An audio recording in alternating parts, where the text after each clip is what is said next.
Hello, I'm Dr. Blake Livingston, and this is The Livingston Show. Our topic today is social anxiety disorder, and I'm here today with Dr. Capers, who is a specialist on this disorder.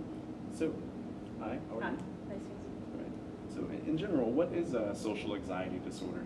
Social anxiety disorder is the most extreme form of social anxiety or shyness characterized by an irrational fear of social or performance situations. An individual, to be diagnosed with this typical disorder, an individual must experience excessive levels of social anxiety that markedly interferes with their day-to-day life. The individual's feared situation is either avoided or endured with great distress, and exposure to certain cues invariably evokes panic, and most people recognize that fear and avoidance are completely unreasonable. So, what are a few statistics for this disorder? The one-year prevalence rate is about 6.8%, with the lifetime prevalence rate being about 12.1%. Usually it's more prevalent in females than it is males, and the onset age is during your adolescent years around age 13. For children younger than 18 years of age, the problem must be present for no less than 6 months. So, what's the criteria for this disorder? Based on the 4th edition of the Diagnostic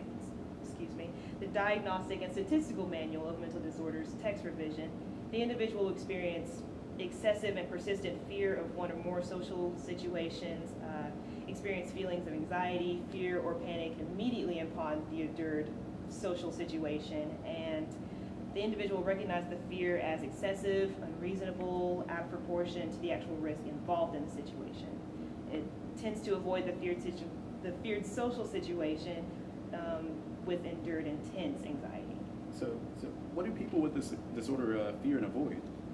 Typically, people with this disorder will fear social situations that fall into two broad categories, and there's performance and there's social interaction situations.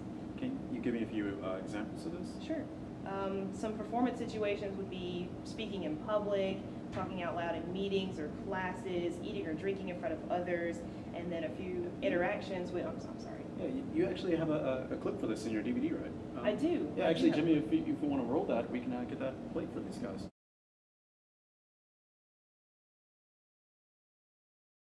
We're working on a trade show, and it's $250 that we have to spend for this trade show, and it's supposed to be for 300 people. Right. So Yeah, I missed that class, so just fill me in. yeah. Well, I mean, you can just look at that right there if you want to. It's $500. No, that's What the is that? event. We're doing the trade show. Okay. Are you nervous, Keith? No, I'm not. I'm not nervous. My mistake is looking nervous. No, I'm not. Nervous. Okay. I believe you. Okay. So, anyways, we're also supposed to have a computer-generated drawing. Are you mad at me or something? No. What? Why would I be mad at you? Relax. Quit looking at me like that. Like I freaking did I'm something. not. I didn't. I promise. Let's just get back to the task.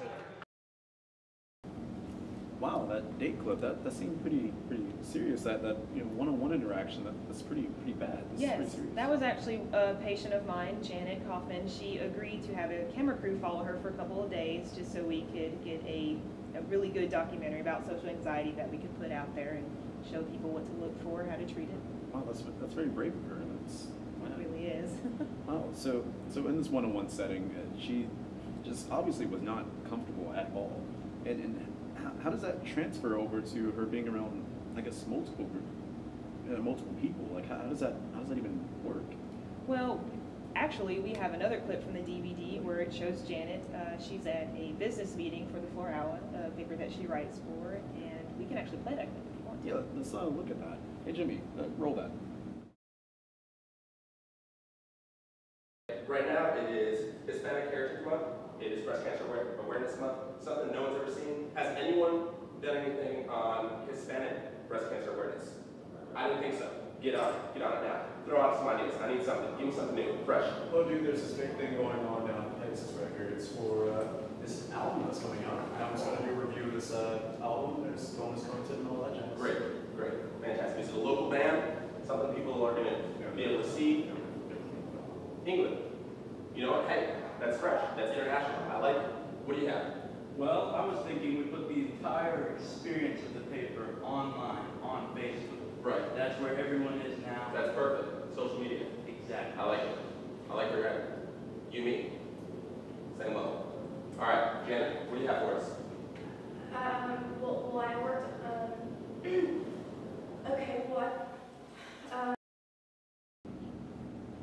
wow, that business clip.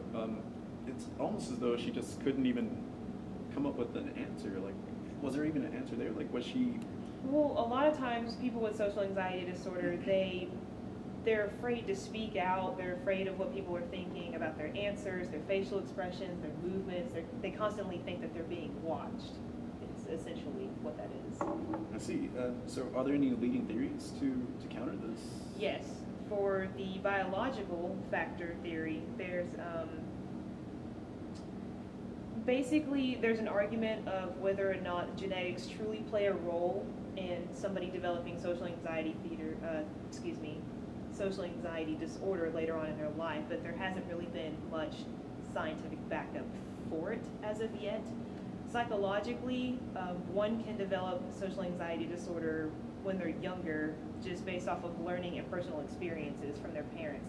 If their mother was afraid of social experiences, then they would have learned to fear the same social experiences as their mother. And as they grow older, they kind of just reinforce it as they get older.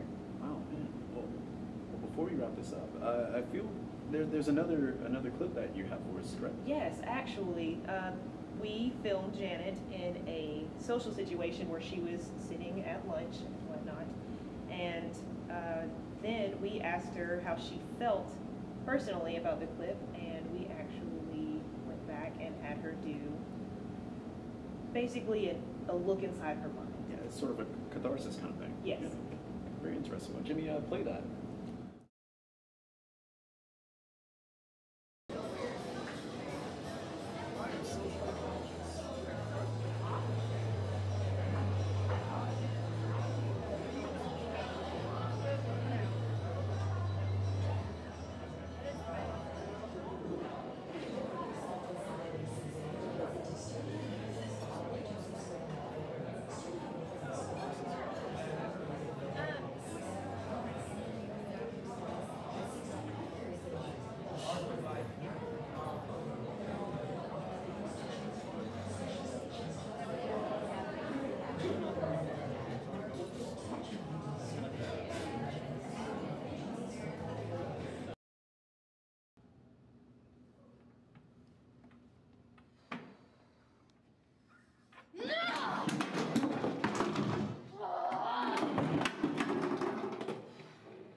Wow, it must be pretty frightening to be Janet. It's just, man. Yeah.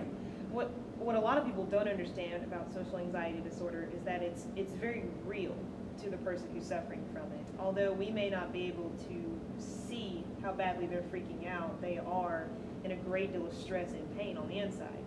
So. Wow. So, what are the prevailing treatments for this social anxiety disorder?